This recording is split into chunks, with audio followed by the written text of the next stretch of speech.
dari Biologi Ekstensi A 2014 Universitas Negeri Medan. Hari ini kami akan membahas mengenai sel saraf. Nah, sebelumnya saya akan memperkenalkan diri. Di sebelah saya ada Kerswanto sendiri. saya Yusnita, saya Lady Diana, saya Winda. Kami dari kelompok 6.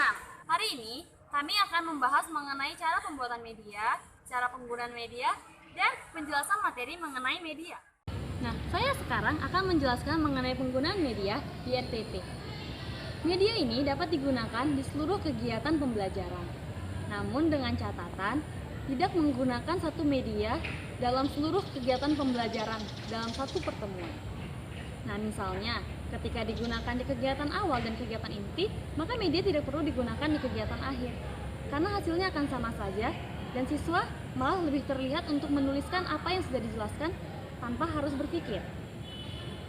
Selanjutnya, dalam kegiatan awal, media dapat digunakan untuk memperkenalkan materi mengenai pembahasan hari itu. Sekaligus juga untuk mengetahui sampai di mana pengetahuan siswa. Selain itu, kita juga dapat mengetahui apa siswa melakukan pembelajaran sebelumnya.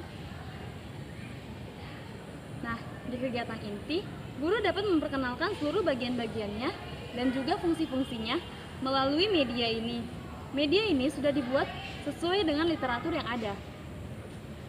Lalu di kegiatan akhir, media ini dapat digunakan sebagai alat untuk menguji kemampuan siswa dan apakah siswa memperhatikan pelajaran hari itu. Untuk alat dan bahan dalam pembuatan media akan dijelaskan oleh teman kami, Winda. Alat dan bahan yang digunakan. Yang pertama ada kardus. Yang kedua ada kain flanel. Yang ketiga ada benang wol. Yang keempat ada kertas origami. Yang kelima ada sendok. Yang keenam ada gunting dan pisau. Yang ketujuh ada lem. Dan yang terakhir ada sedotan.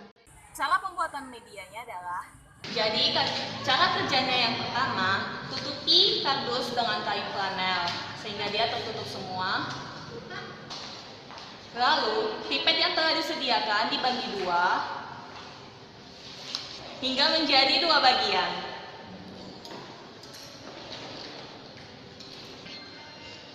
Pipet yang telah dipotong tadi diikat agar dia menyatu, jadi dia tidak bergerak-bergerak. Jadi dia menyatu seperti ini. Jadi pipet yang sudah diikat tadi sebagai akson, lalu kain flanel putih yang sudah dipotong jadi subung miring. Aksonnya dibungkus seperti ini. Bagian yang lainnya dibungkus dengan kain flanel warna biru sebagai nodus lanfirnya. Lalu kardus yang bersisa digunting hingga membentuk badan sel saraf. Lalu sendok yang bekas digunting hingga membentuk seperti ini sebagai inti sel. Lalu sedotan yang bersisa digunakan sebagai dendrit dan dilengketkan di badan sel. Sisa sedotan yang lain digunakan sebagai neurit. Sisa sedotan yang lain digunakan sebagai sinapsis. Dengan menggunakan lem, tempelkan badan sel beserta akson sesuai literatur.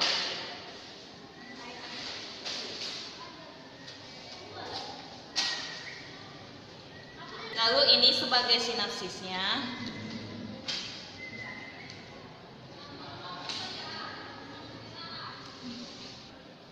Lalu judul materi ditulis di atas kertas origami, lalu ditempelkan seperti ini.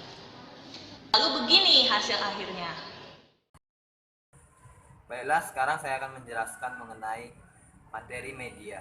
Nah, di sini saya akan menjelaskan mengenai sel saraf. Sel saraf adalah sel yang mengantarkan impuls atau rangsangan dari reseptor atau panca indera ke otak dan sebaliknya. Nah, bagian-bagian sel saraf yaitu ada badan sel, inti sel, akson, sinapsis, nodus Ranvier, dan selubung mielin.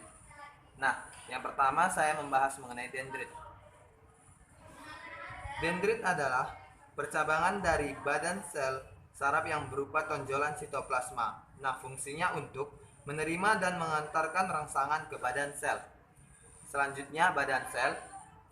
Badan sel adalah bagian utama dari sel saraf yang mengandung bagian-bagian yang umumnya dimiliki oleh sel. Di badan sel terdiri dari inti sel, sitoplasma, dan anak inti. Fungsinya untuk menerima impuls atau rangsangan dari dendrit dan meneruskannya ke akson. Selanjutnya, inti sel. Inti sel adalah inti sel yang berfungsi sebagai pengatur kegiatan sel saraf. Di dalamnya terdapat kromosom dan DNA sehingga berfungsi untuk mengatur sifat keturunan. Selanjutnya, akson. Akson adalah serabut sel saraf panjang yang merupakan penjuluhan sitoplasma badan sel. Akson ini memiliki fungsi yaitu untuk meneruskan impuls dari badan sel saraf ke sel saraf lainnya. Selanjutnya, selubung mielin.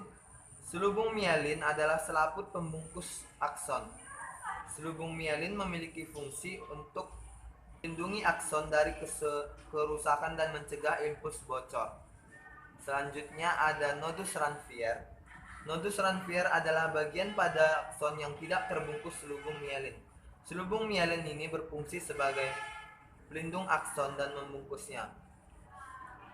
Fungsi utama dari nodus Ranvier yaitu mempercepat impuls saraf ke otak atau sebaliknya. Selanjutnya, sinapsis.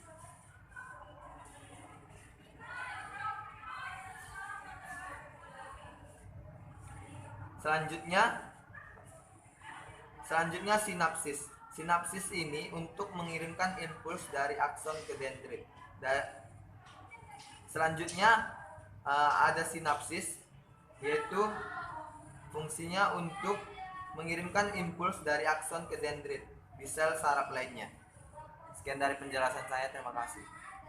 Nah, sekian penjelasan dari kami mengenai media pembelajaran tentang sel saraf. Semoga bermanfaat untuk kita semua.